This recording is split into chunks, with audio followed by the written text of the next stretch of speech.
Welcome to Cult Connections. Let's see what we are taking a sideways look at today.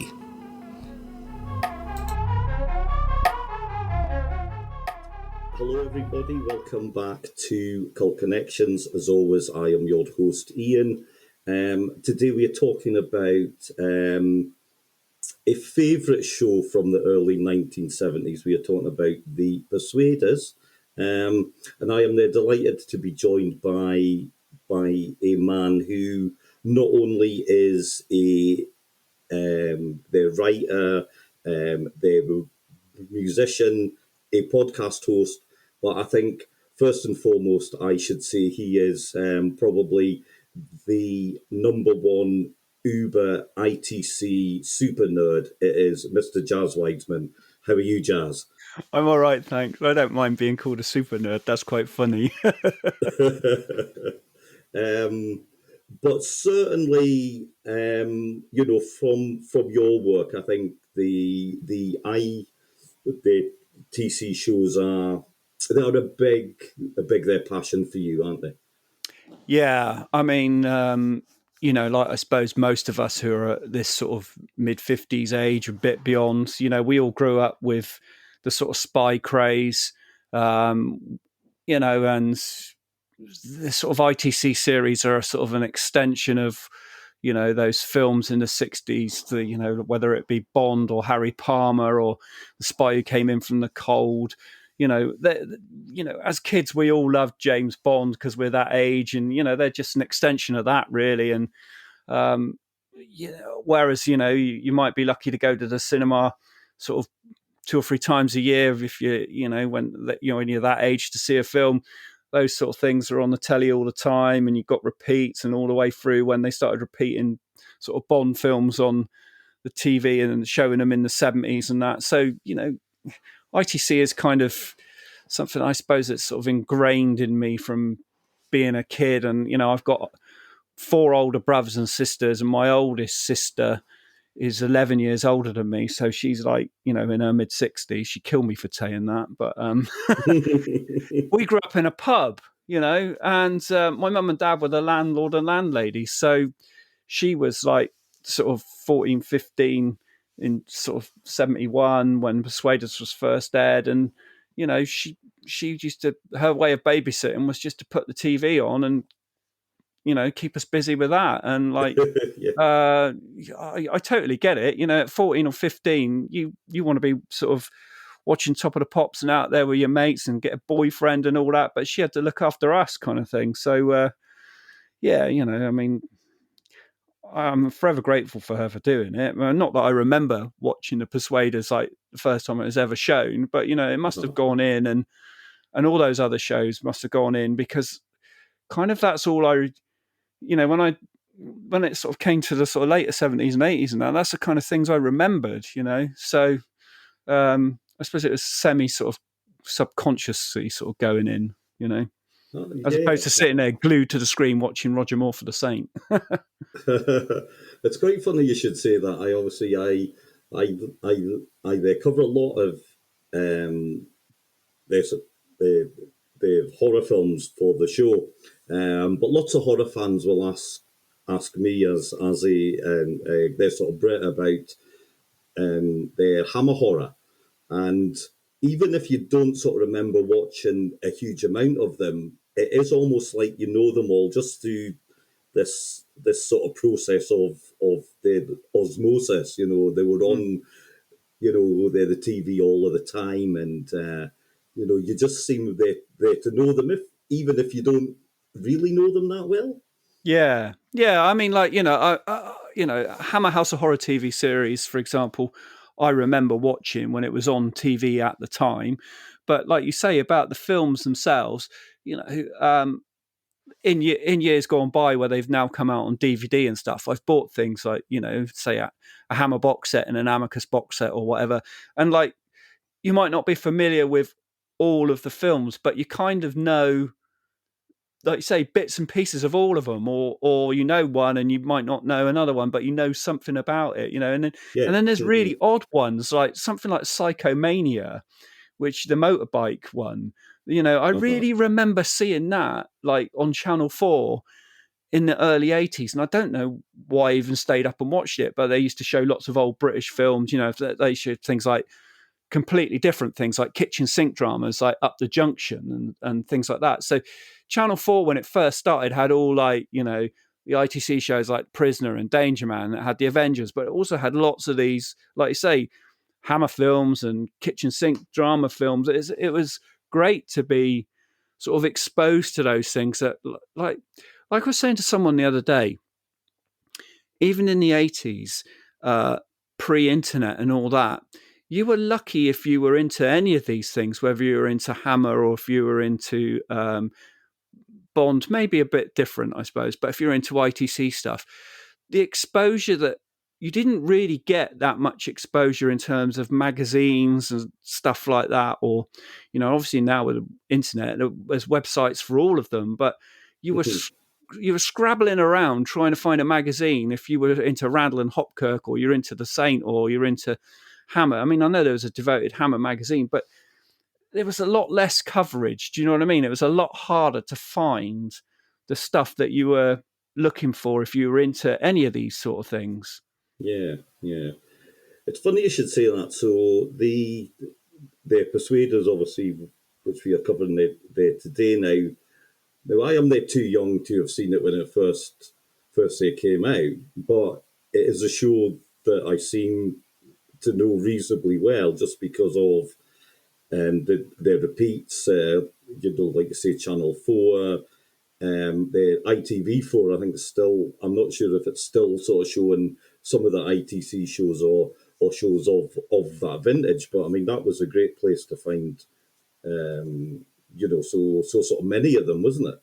Yeah. Well, I mean, I suppose after the sort of 70s initial run and then repeats, which they always kind of did, it did disappear into the sort of 80s. Like lots of them did, the ITC shows. But then, of course, with home video, Lou Gray kind of already had this catalogue of stuff that was there to be exploited, and Precision Video was the first sort of one of the first home video labels, and it sort of just tapped into all the ITC stuff. So especially things like Jerry Anderson and that, and then The Prisoner.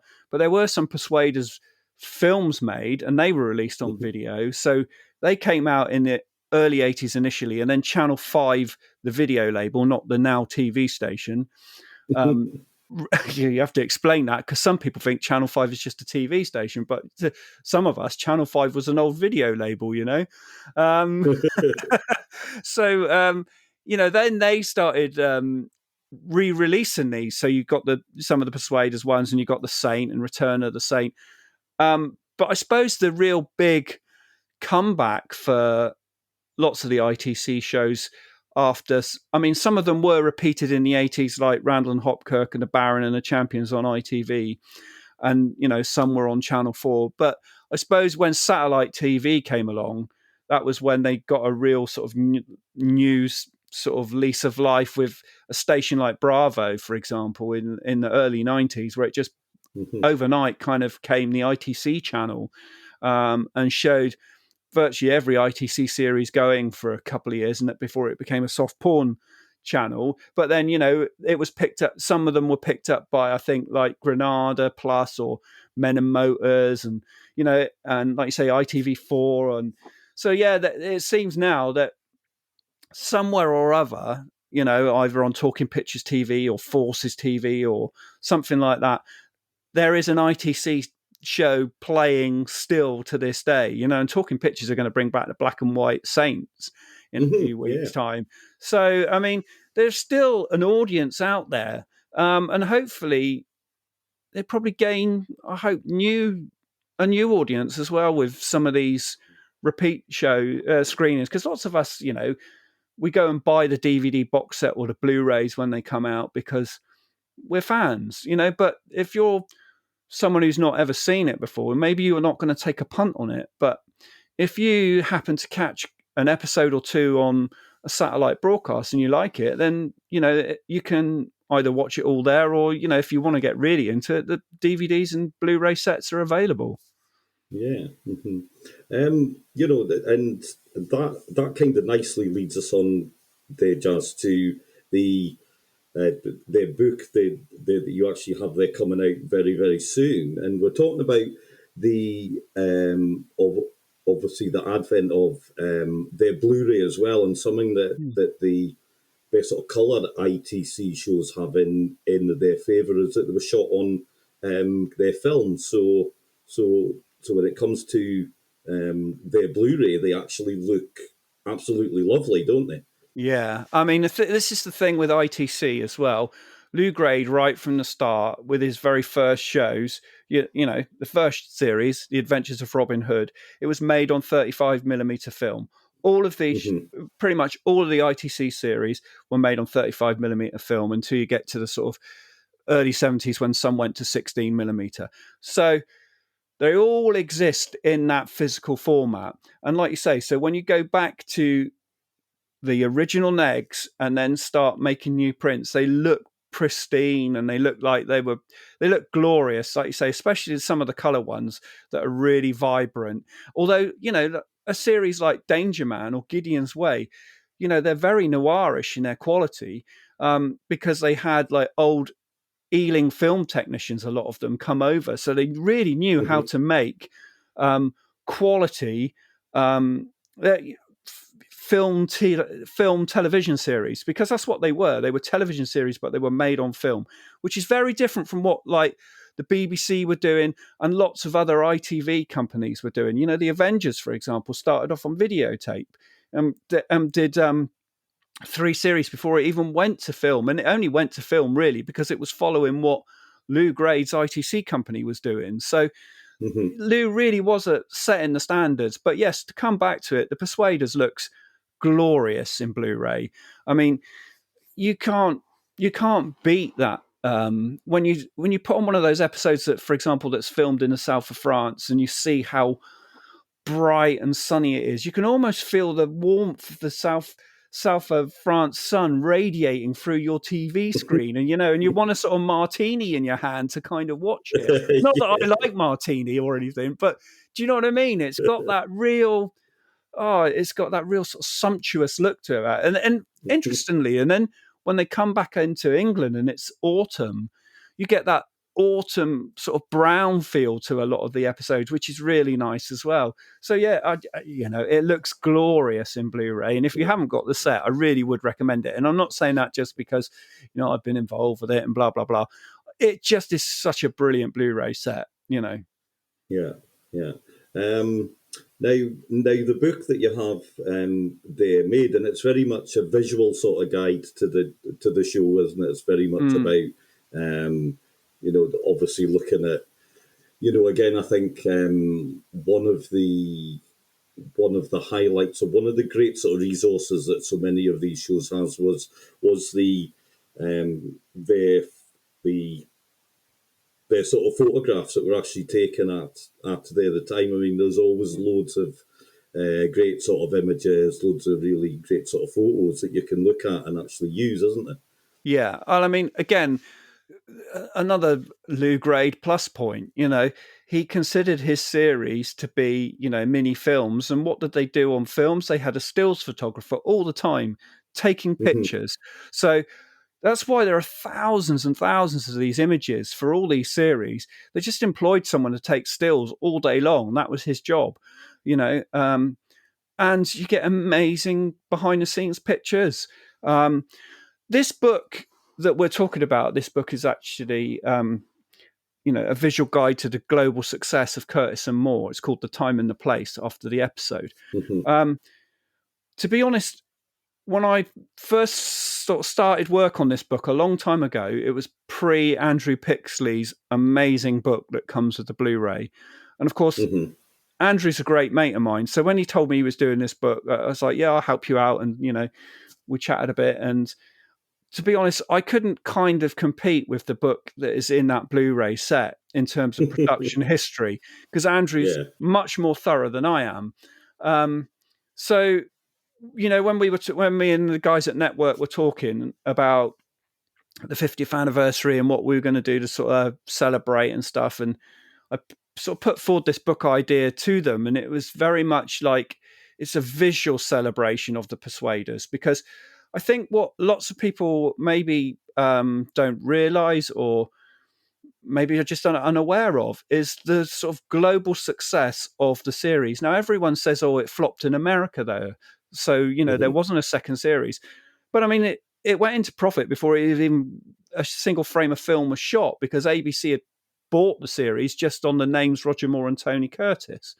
So, although it wasn't a success in the ratings all around the world, though it was hugely popular. So it's popular in France and Germany and Spain and Italy, all over Europe. Australia, South America, Mexico, Canada. So it was a big success in lots and lots of other places.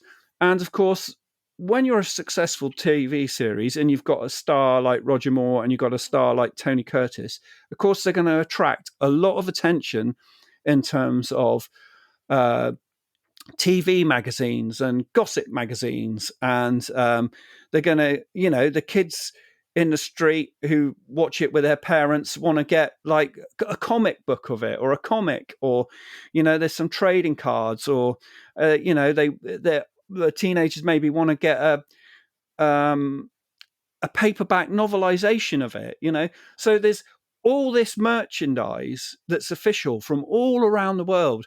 And I'll never forget this funny story that when I first started sort of collecting properly, which was like in the mid-'80s, there was like these film fair things that you go along to, and I'd always ask if you got any sort of ITC or Persuaders stuff, and lots of people used to look at me completely baffled, like, why are you into that? Why do you want that? Or oh yeah, I've got this, you can have it. No one's interested in that. And it was like cheap as anything, and I was like a kid in a sweet shop, so pick up an original Persuader script for 10 quid, and people think like, yeah, here you go, happily take it off my hands,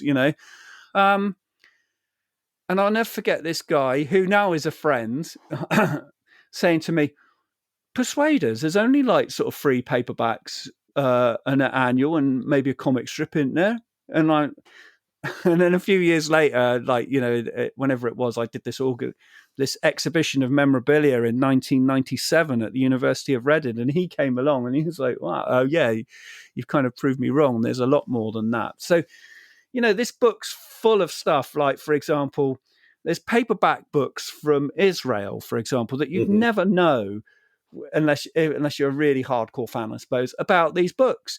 And there's a board game, become a memory board game from Israel as well. And then there's poster magazines from Canada. And then there's all the different theme singles that are released all over the world in all different picture covers. So like in Turkey or Sweden or Yugoslavia, and then there's film posters, because obviously those posters, the films we were talking about earlier, they all had proper film posters because they were shown in cinemas.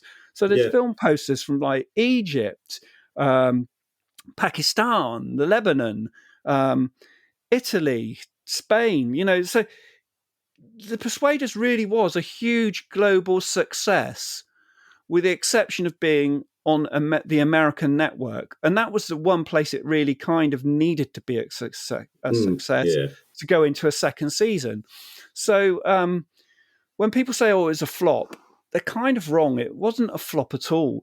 It was a big success, and it made ITC and Roger and Bob Baker and all that a lot of money, and it spawned a lot of official merchandise, which people probably don't necessarily know about. So yeah, it's the book is a celebration of that vision of all that stuff, and some other bits that maybe are they're sort of like one-off pieces. I mean, I've put some scripts in, but not all of it, and I've put examples of production drawings and things like that in there, which I have. But I mean, I could have probably filled that book twice over. If I had another 140 pages, I could easily have filled it with much more stuff. So really, it's just a flavour, but I hope it's a nice flavour for people, and I hope there's a few surprises in there, because there's some bits in there that I think are really interesting, that hopefully people might not know a lot about and think, oh wow, I didn't know that. I'm sure that there will be. I will just say, the Jans, it is so the box set, it's coming out. It's obviously by their network, and you can they pre-order it just now. Yeah, And it is a lovely looking set. I will say this: if there are any network executives who are actually listening and would like to send me a copy of it, they're pleased to, because it does look absolutely fabulous. However, but I think it does, and for its sort of 50th birthday as well. It's a lovely day celebration of the show, and it's certainly worthwhile. So, yeah. I, sh- however, of course, we. I was just going to say, I should add in the book is, like you say, part of that set. So the Mhm, 50th anniversary celebration set is a Blu-ray that features 2 episodes as they were shown in the 1971 sort of format. So they've got original 70s ads with the ads breaks in.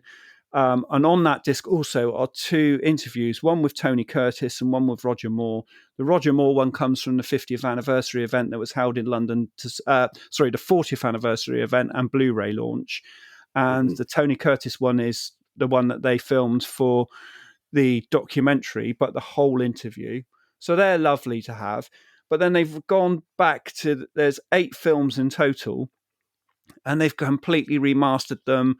And they've done a lot of sort of nice new things where the credits in the past were a bit ropey or gone over.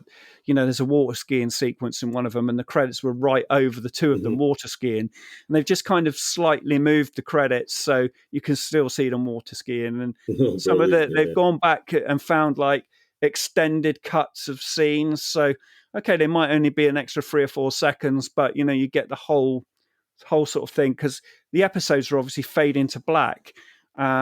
And in the films, they were so sort of quickly edited, they just left those fades to black in. Whereas if you go back to the original negs and watch what was actually there, you can see the films, the fade to black, before it fades to black, it just runs on a bit. So they've Mhm. done those, which is really nice. And that's like 4 Blu-rays. So it's a lovely, lovely set, I have to say. And I'm not just saying that because obviously I've been involved with it. I mean, it's just nice that they've gone to the effort to celebrate the 50th anniversary of this show. I mean, who would have thought that the Persuaders would have got a 50th anniversary Blu-ray box set book release? You know, it's the stuff that when I started the Persuaders magazine, you know, in the sort of late 80s, early 90s, we could have only dreamt of, to be honest. Yeah. I think as well, you could only dream of actually having something like the Blu-ray anyway, where you would have this amazing, picture and their sound, Mm. their sort of quality as well for them, which is, it really does enhance the pleasure of it, doesn't it? Especially when you know that the shows themselves are so well made, so well um, they're sort of crafted, aren't they? So Yeah, yeah, yeah. absolutely, yeah. Now, um, on their My Show Jazz, we don't always follow their logic that well. However, we are being their logical this week because we are actually going to start with their review in the very first episode of the show. That obviously makes sense. So the first one is their Overture. Um, Now, am I right in thinking that I suppose you could call it a pilot episode, but I doubt very much it was, shot as a pilot. I would imagine it was fairly much, this is episode one of their 24. Well, it's quite an interesting story, really, because Overture has its origins in a Saint episode called The Ex King of Diamonds, which was a colour episode that was in the last Saint season.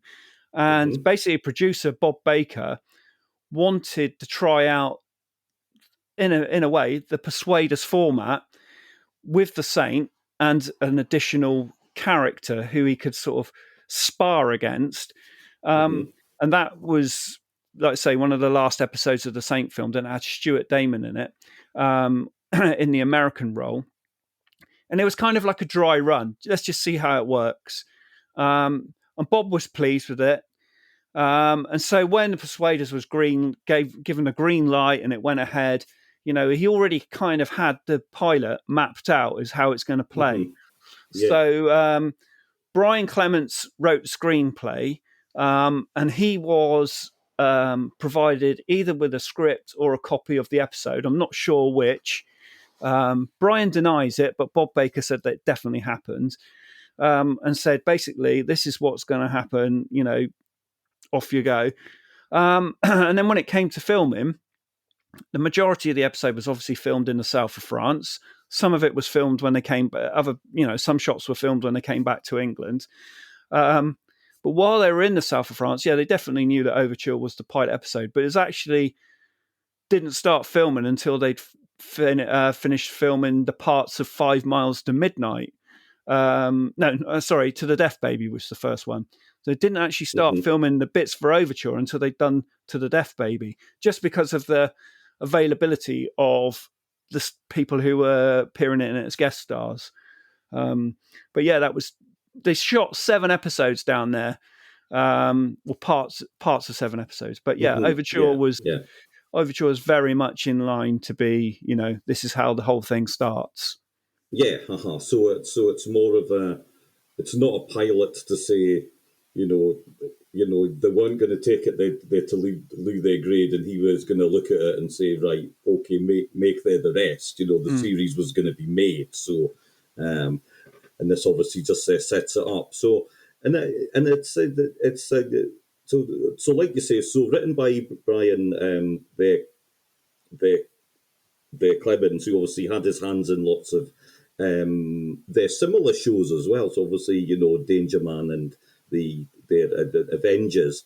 They're directed by Basil Dearden, who has some interesting their sort of credits. I do like their assassination, the Bureau film. I mean that is a very chic one, certainly. And I think possibly Roger Moore's favourite, actually, of all of his roles with they're the man who they had haunted himself as well. So I do know that Moore actually says that that's probably the only role where he had to act. Yeah, that's his. Yeah, and to be fair to him, he's really good in it. And he has gone on record as saying that was his favourite film. And he did have to work properly to do it.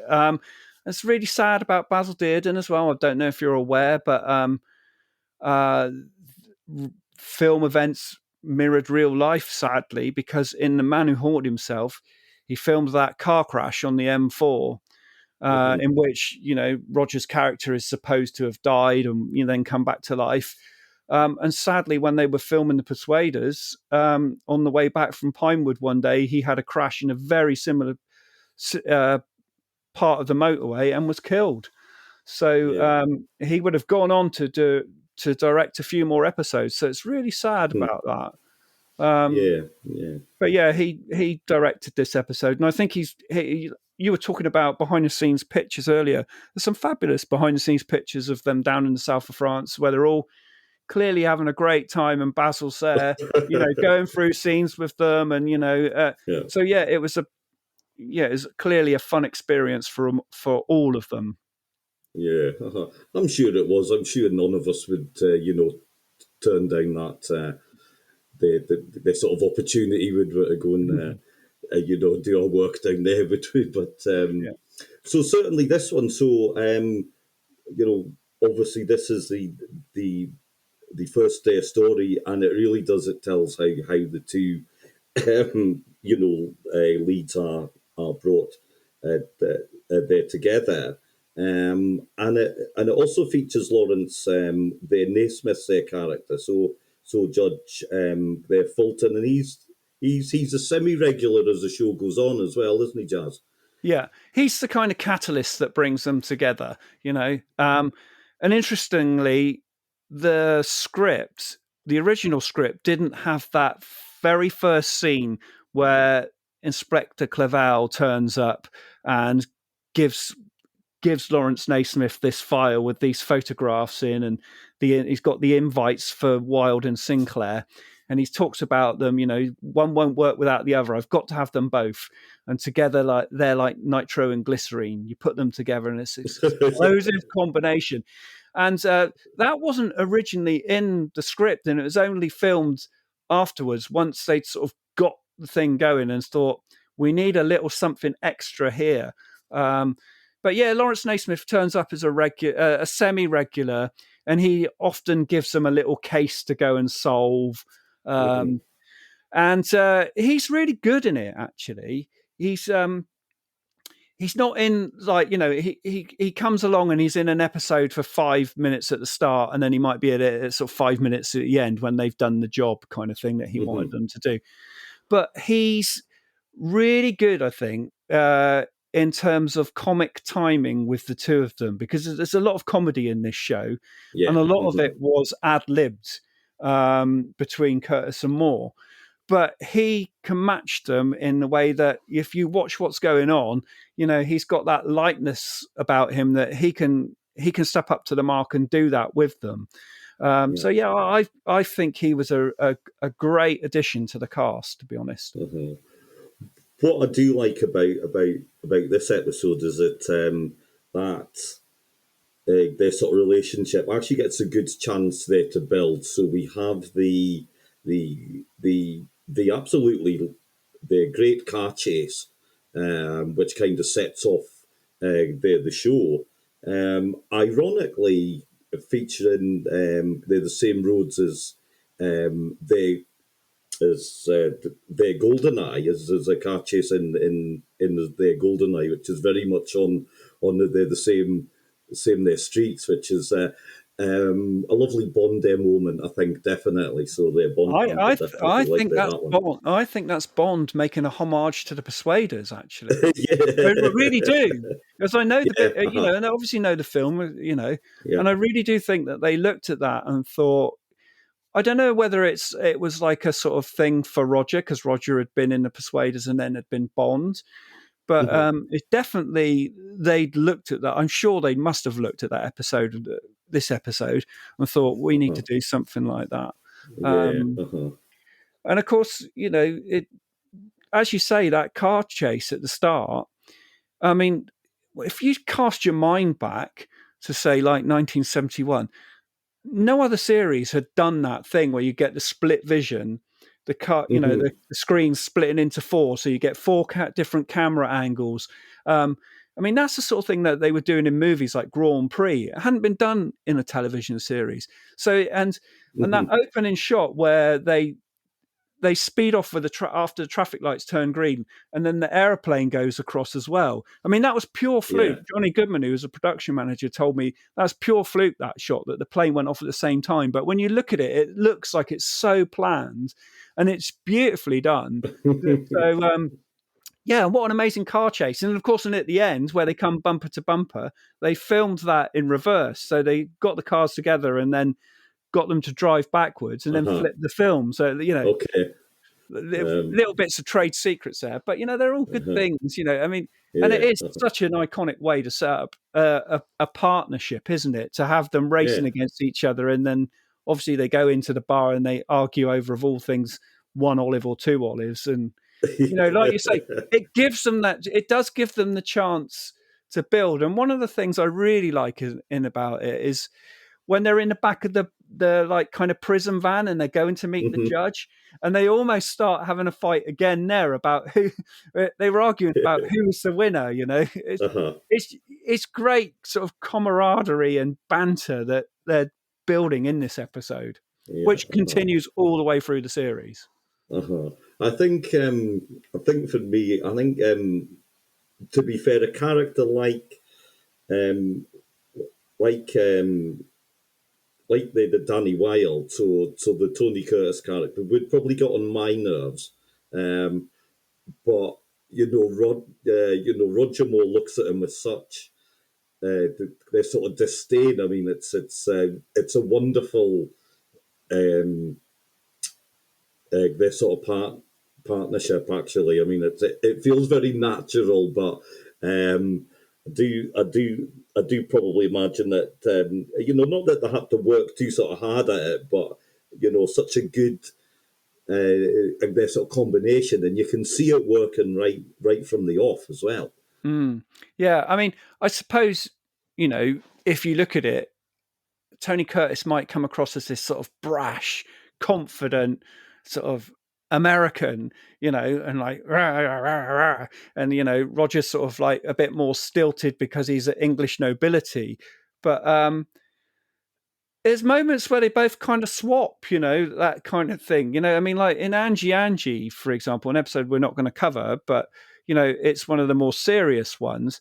Tony Curtis shows a real sort of sensitive side to his character because his best friend from his youth, Angie, was a hitman and has been shot, and Tony Curtis or Danny Wilde, he's finding it hard to believe that his best friend would have sort of become this hitman. He's kind of he's deeply saddened by it, but he's really upset by it as well, and there's times where they swap roles deliberately, like there's one where they're called That's Me Over There, and they kind of, it ends up that Danny Wilde pretends to be Brett Sinclair at an auction, and Brett Sinclair ends up pretending to be Danny Wilde at the same auction. So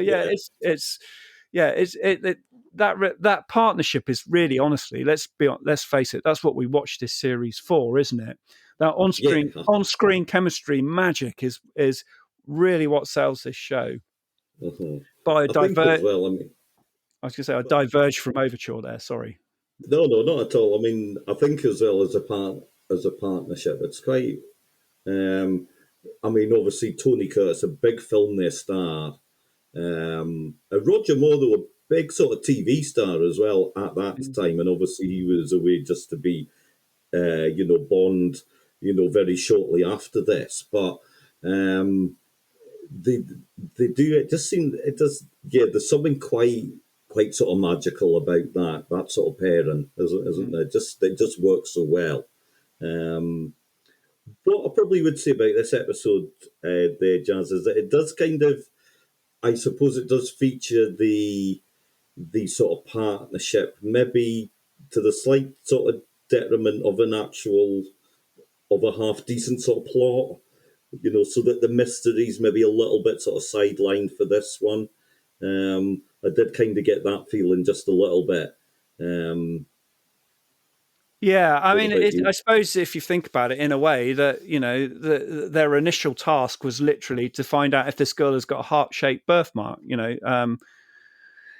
and Maria, who's played by Imogen Hassel, who's very beautiful young woman, and they find out very quickly that she's got this heart-shaped birthmark, and then of course the story begins to sort of unravel. So, but I suppose the plot, as in that kind of thing, is secondary to obviously just sort of basically setting up the premise for the whole series, and that premise is going to be the partnership of these two that are brought together, from sort of, in a way, kind of opposites attract because they are so completely different.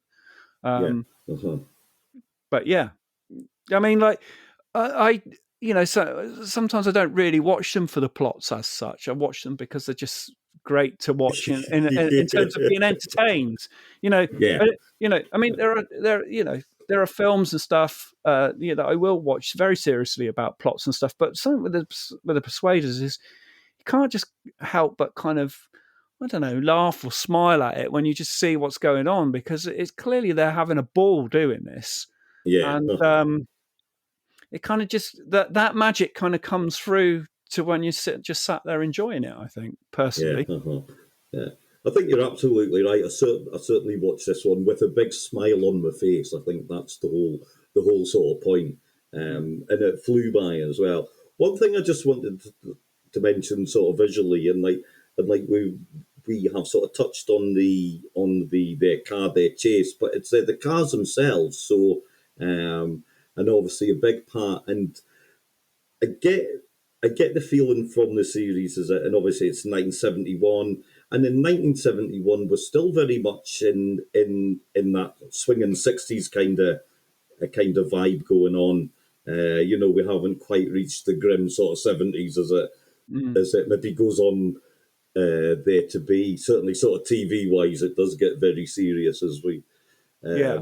As a whole. I mean, not this their series, which is always light-hearted, but the cars themselves are lovely, and I would imagine that there's lots of photos of those they're going about.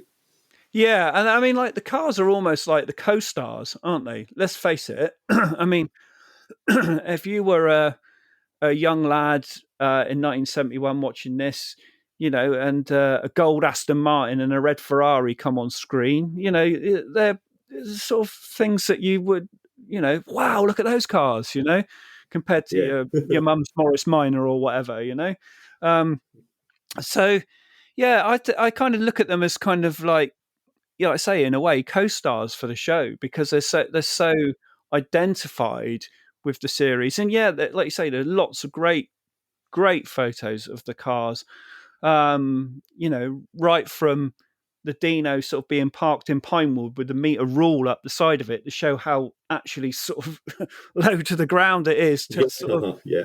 out in the south of France where they're, sort of almost like parading the cars around Monte Carlo and stuff. So yeah, there's some great shots, to be honest. Yeah. Yeah. And Aston Martin as well, which is again a lovely, perhaps again a future nod to Bond. I mean, the Timothy, their sort of Dalton had an absolutely lovely Aston Martin there when he played Bond. So it's actually nice to see Rog, driving in there. Well, and of course, George Lazenby drove the same car in On Her Majesty's, basically the same model. It's a DBS. Yeah. So, yeah. I suppose those connections are always going to be intertwined, aren't they? Oh yeah, definitely, yeah. And obviously Roger was not that far away from their Bond.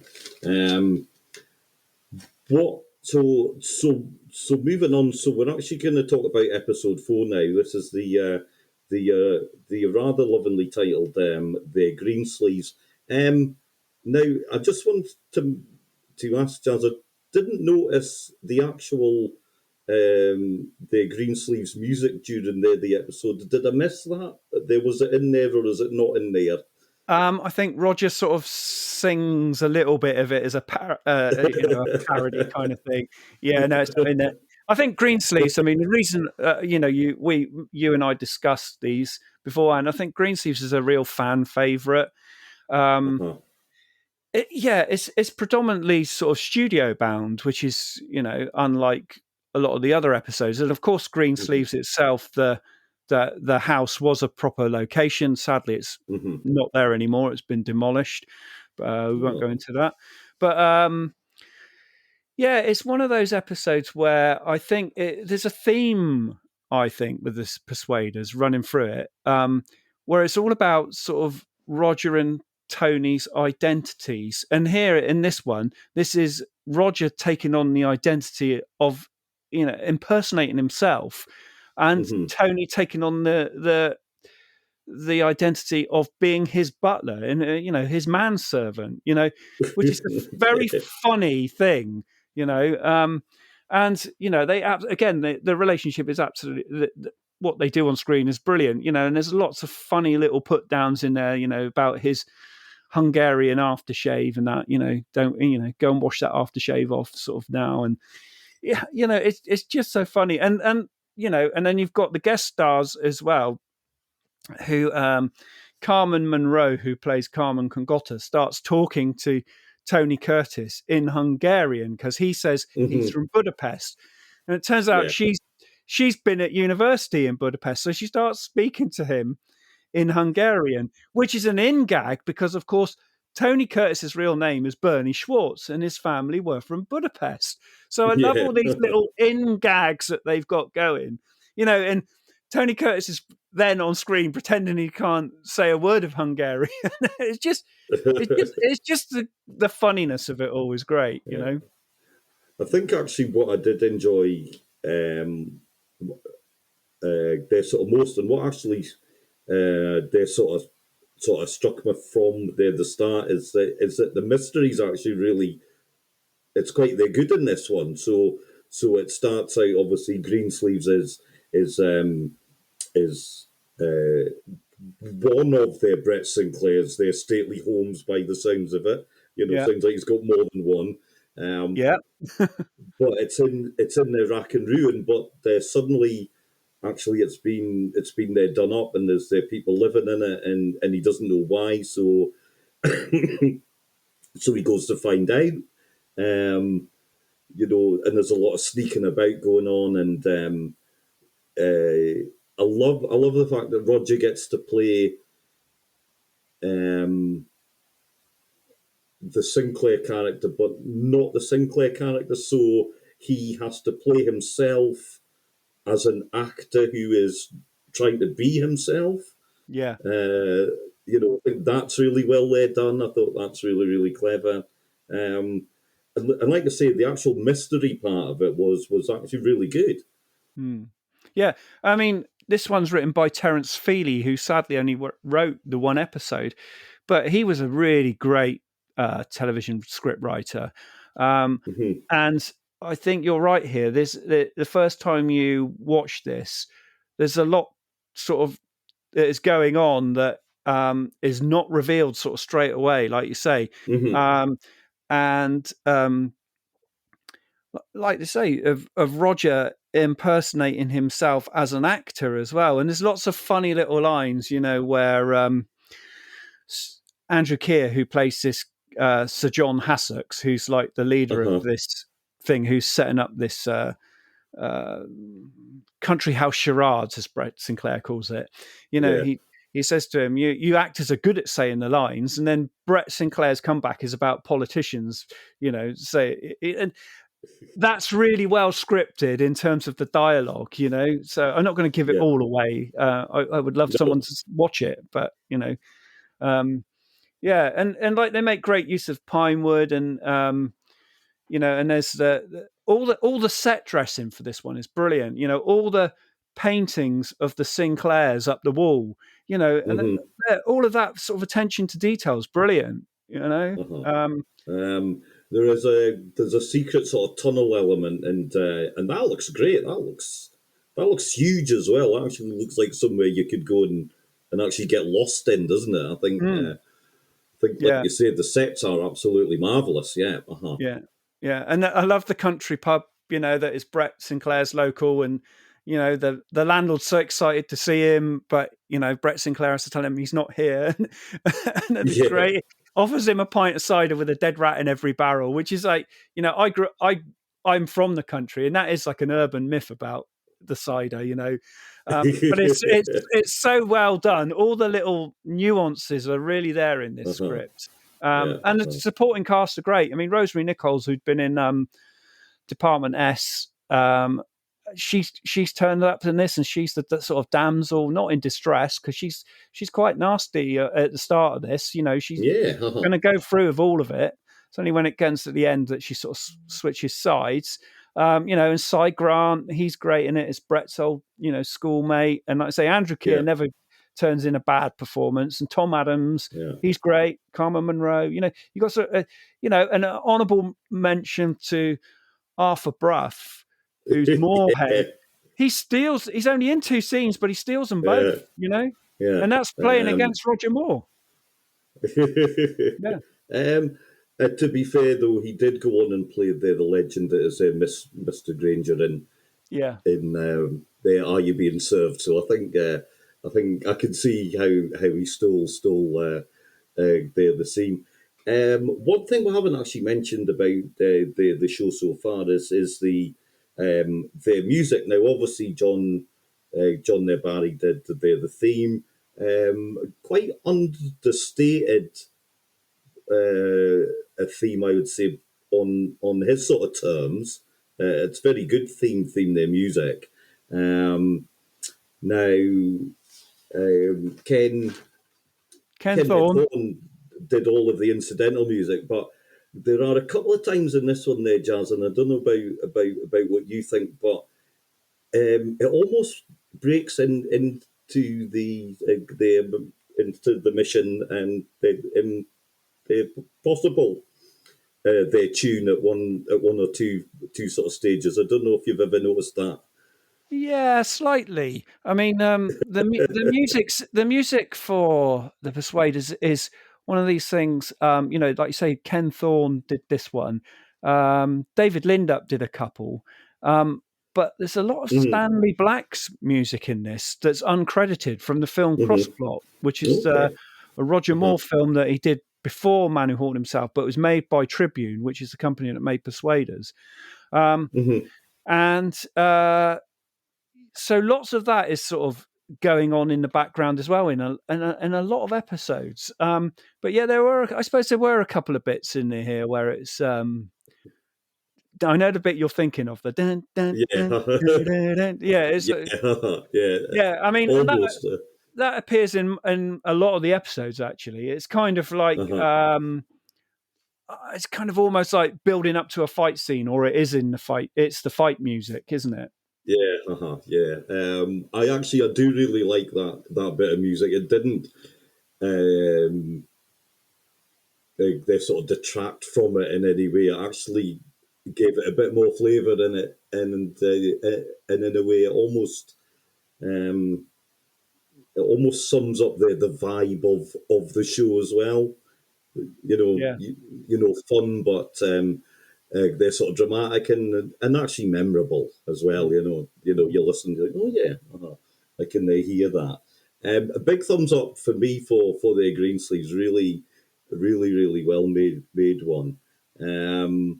Funnily enough, now I watched the episode afterwards, so I watched the sort of Greensleeves, and I just left it running, and there's a similar sort of plot device in the episode that follows, where the character's been they're replaced by their double.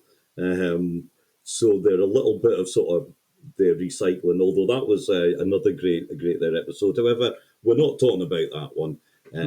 We are going to go to near the end of the series and talk about Death in the Family, which again I think gives great rein to certainly Roger Moore getting there to dress up and play himself or members of the family, and I can see how this one was sort of great fun as well. Yeah, I mean, this one was written by Terry Nation, and it's a kind of like a spoof or a pastiche or a homage to Kind Hearts and Coronets, which is all of them love that film. And it's just one of these things where, like you say, it allows Roger to completely be let off the leash to do, the General and the Admiral and Lady Agatha, and kind of just play them as he wanted to play them. And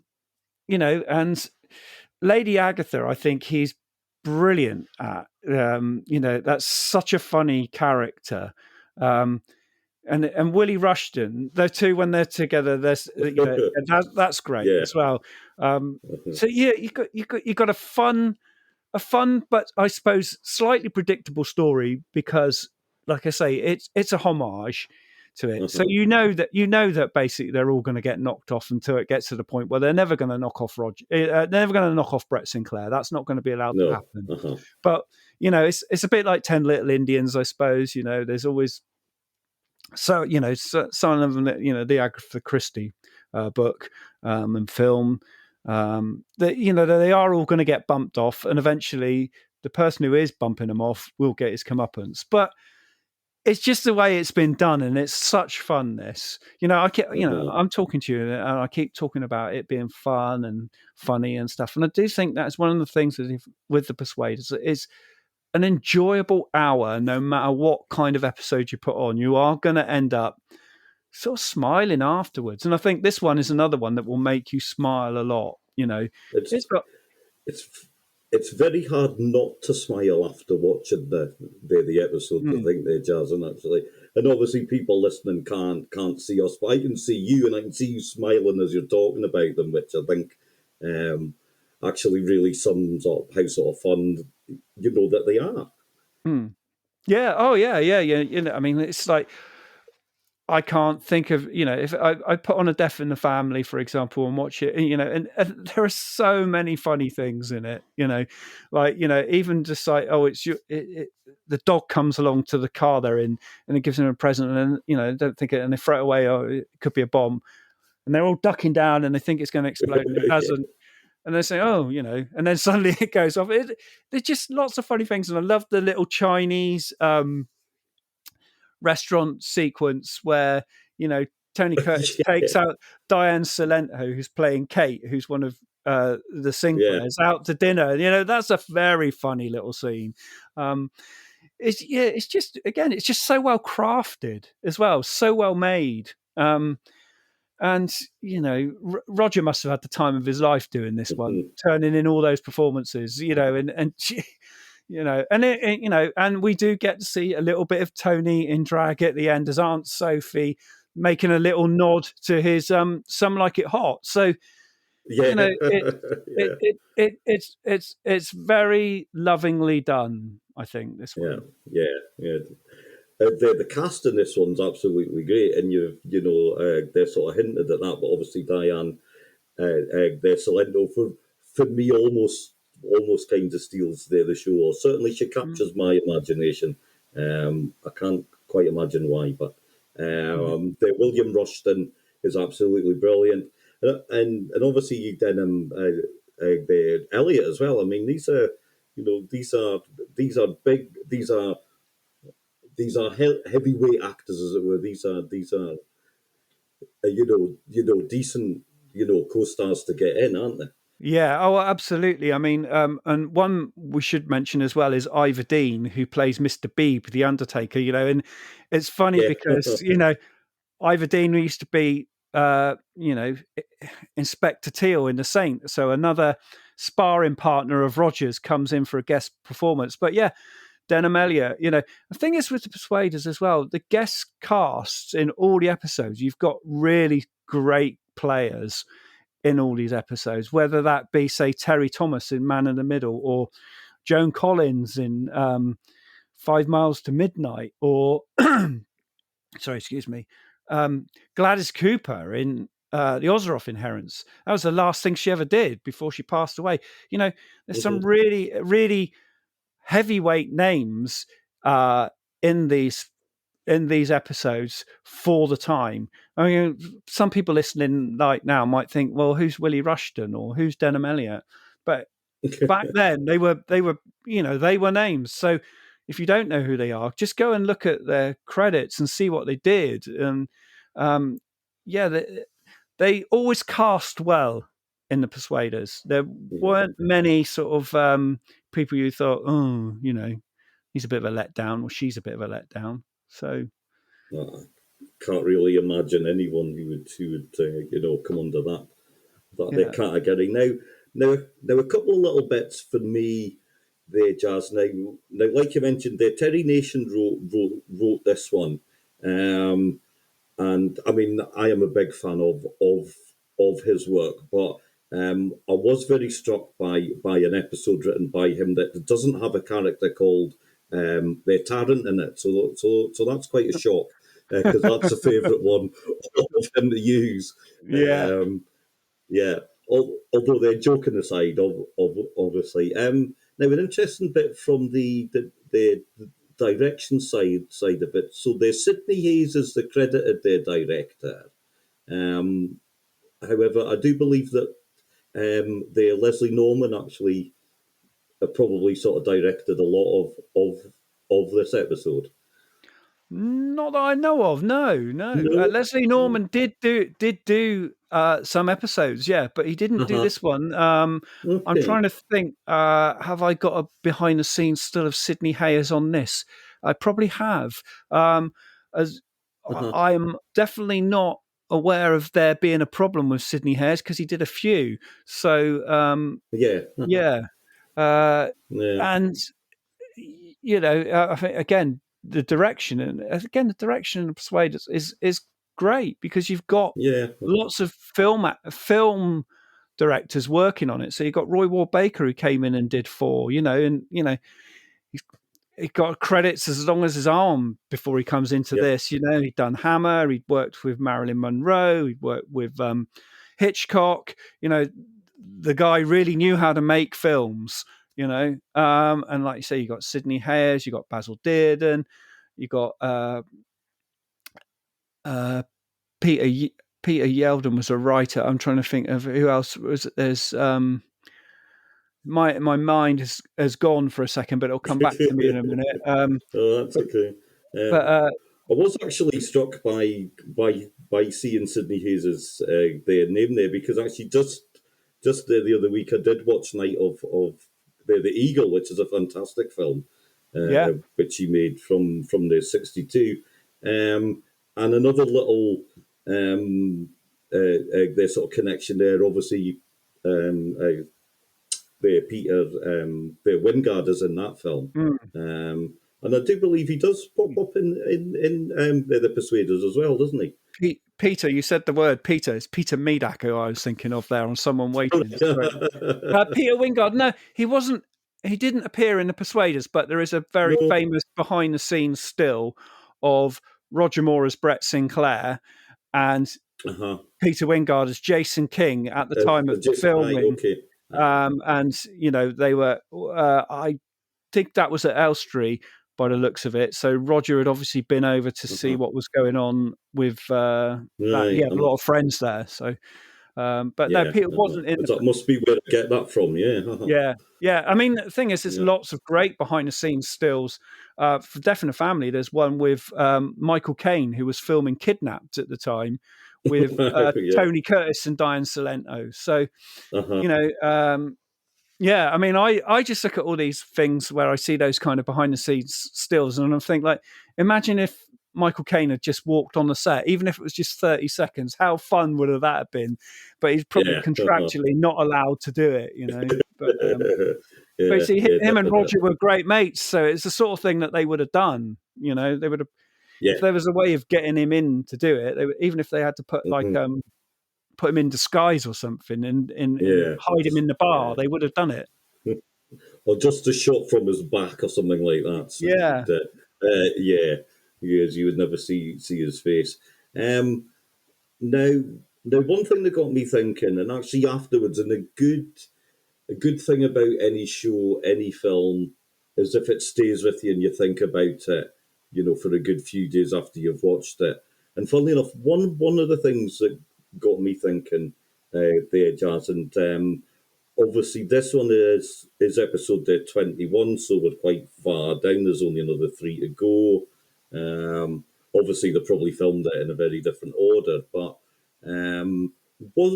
was a season there 2 ever on the cards at all? Or Well, that's you know, that's the sort of interesting question I get asked a lot. You know, I have in my possession 4 unmade Persuaders storylines that were written by the writer Tony Williamson. One of them was for the first season, as we call it. It never got made. But the other 3 were outlines for a planned second season, according to Bob Baker. Because what happened was, obviously, when Persuaders was first announced, it was originally intended to run for 5 series. And obviously, it depended on how it would do in America. But what happened was, when it came to the end of the first one, there was talk that Roger was going to be Bond, and they thought about getting in a replacement. And Noel Harrison was quoted as being the sort of replacement for the Roger Moore, Brett Sinclair character. But I think Tony Curtis would have made mincemeat of him, to be honest. Right. But obviously, if there are ongoing talks about things like that, if you suddenly get a green light, you need scripts. So this is where these unmade storylines have come to exist from. So they're basically sort of 5 or 6 pages of what's going to happen in the episode, broken down act by act. There isn't dialogue between the characters, but it will say, like, for example, they're in one of Brett Sinclair's country mansions, and Brett Sinclair is hosting, a meeting with Lord so and so, and then it'll go into detail and blah blah blah. So they're detailed, and I do plan to do something with them. I've had them for many years. I mean, they're not even in the book. For example, I said if I had enough, if I had more pages, I would have probably reprinted all of them as they were in the book for people to read. But Yeah. that would have taken up. Let me think, how many pages? 6, 12. That would have taken up about 20 pages. And visually they look very boring to look at. They're fascinating to read, but so I'm going to do something with them. I'm not quite sure yet. I mean, I might I don't know. I might reprint them or make them into a comic strip, or I don't know. I need to think about doing it because Yeah. I'd like people to be able to read them, but I'm quite sort of careful about how they're going to get out there. If you know what I mean, I'm not just going Sure. to let them out there willy nilly. It's got to Yeah. be the right thing.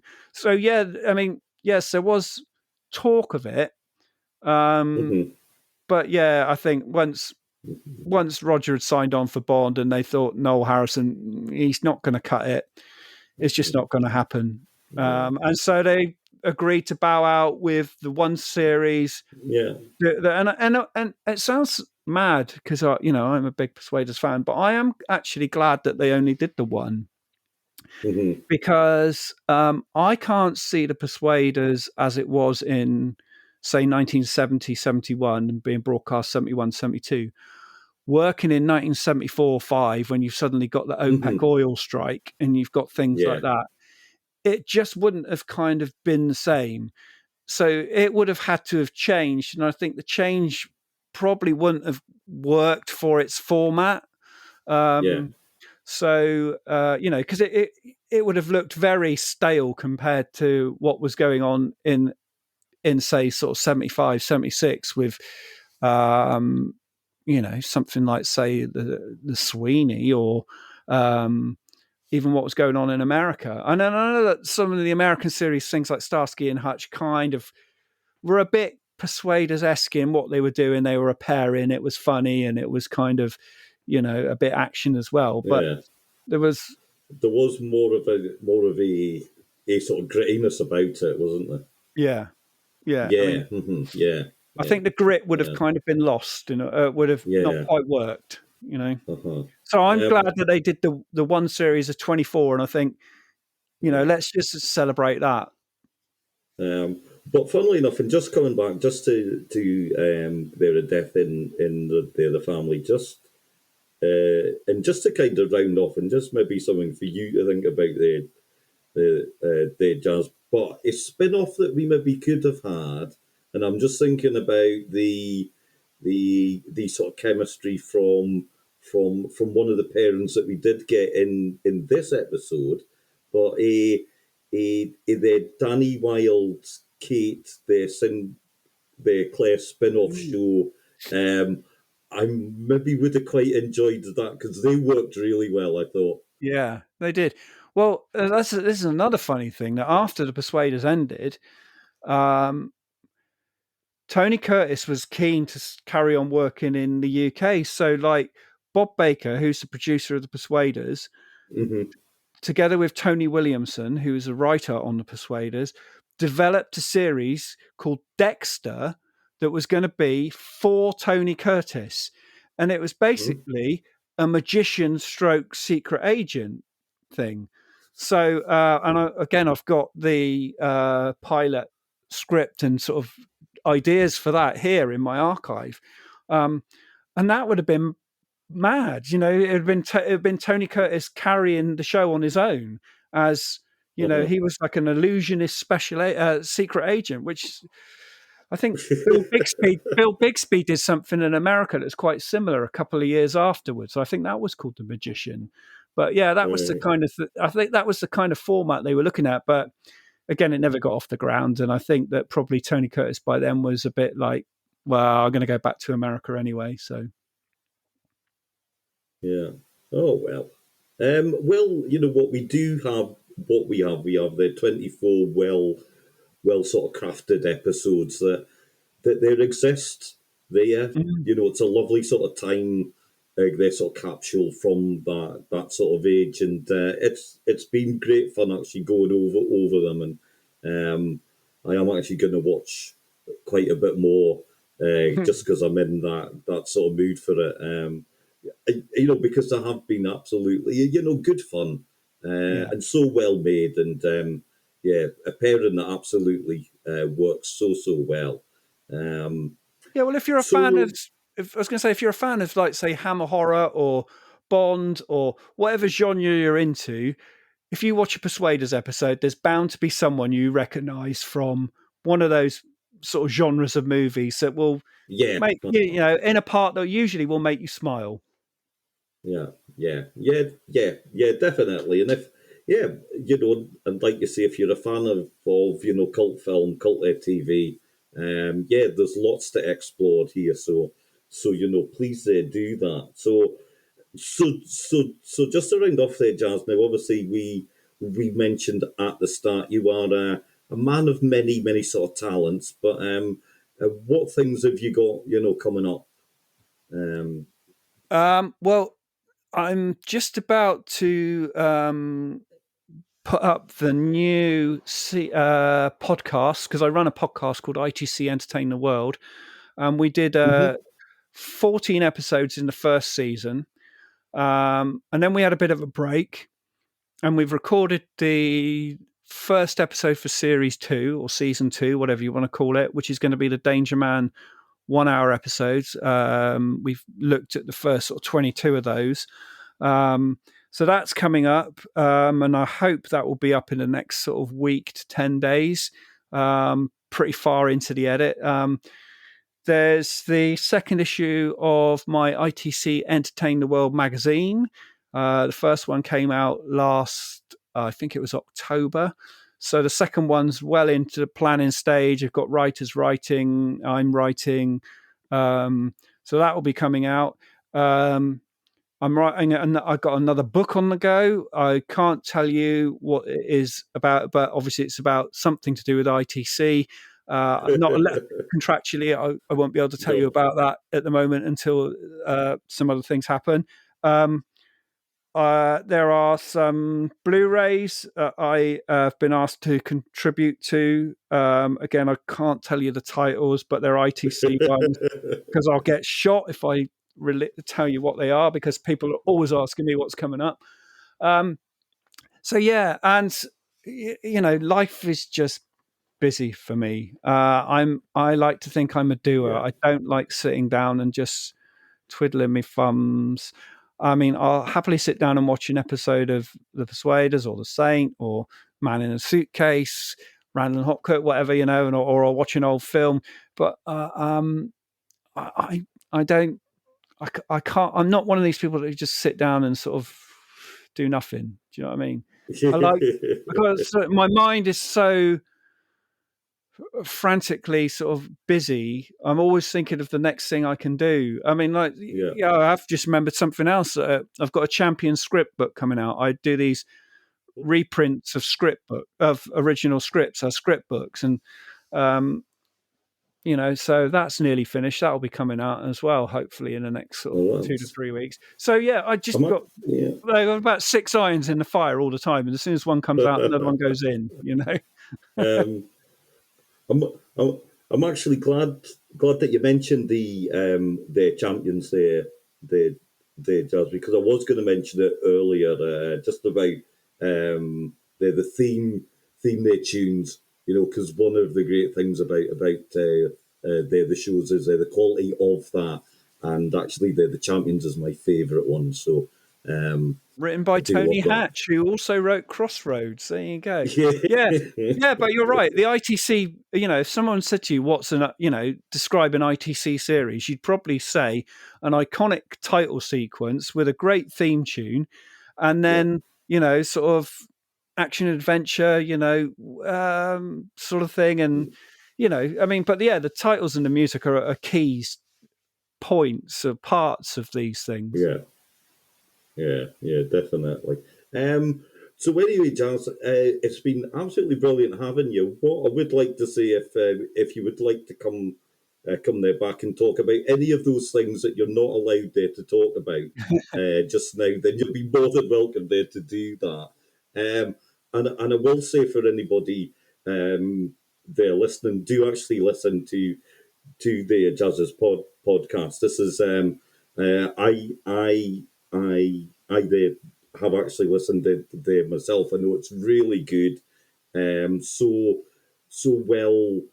They're sort of researched, and the three of you who they do it are, it really shows in the their sort of episodes there, the love that you have for the ITC and actually just good sort of television in their general. So once again, there, Jazz, thank you very much. Well, thanks for having me, and thanks for inviting me on. And if I'm allowed to plug the book again with the DVD and Blu-ray, or I say Blu-ray set, please.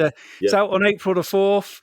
And if you've got some spare pennies and you can afford it, please do support it, because I'm not necessarily getting paid for it, etc. for it, but it's just nice to have a nice thing out there that's celebrating a show from 50 years ago. Who would have thought it? Yeah, definitely. I will certainly be there plugging it. I'll be sticking some of their links on in my their newsletter, which the very first one is actually coming out alongside this episode. So there will be a link if you would like to buy that their box set. But yeah, you're absolutely right there, Jazz. It does look fantastic, and hopefully this has given people their flavour of that and of the show that you love so much. And so there, thank you very much again. Well, I say thanks for having me, and all the best with your podcast for the future. Cheers, Jazz. Thanks very much. And thanks everybody for their listening. Thank you. Oh, stop.